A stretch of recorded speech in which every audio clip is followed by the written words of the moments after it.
geçen yarın kışları.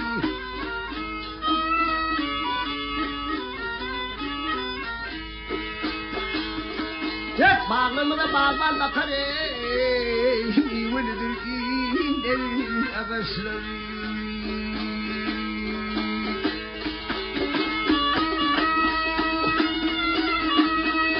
Ya bedevlerimi kirve çalar, bedevlerimi kirve çalar, çapan ve peygamber gelir.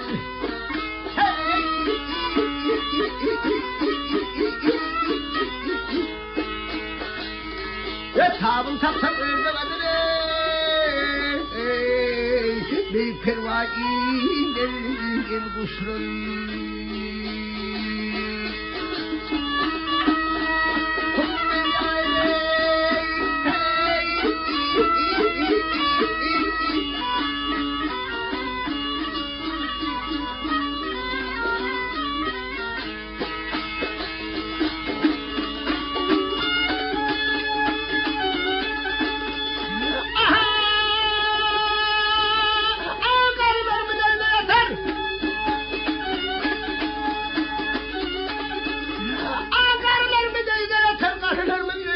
Yiğitlerimiz sağda katar.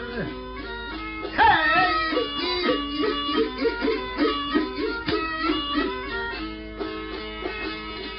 Sevgililer meyli tutar ey, soğuk safa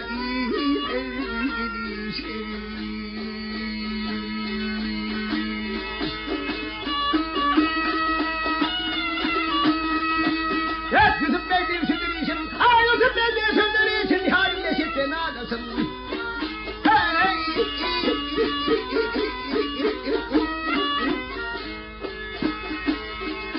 Aratmazsa benim başım ey, aratmazsa benim başım ey, doğa kafayı gelmişler.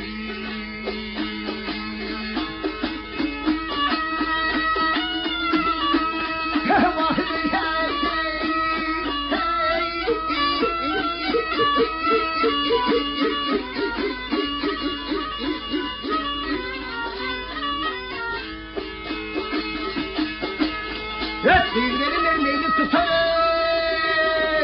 ey, soğuk safa iyileri gelişleri.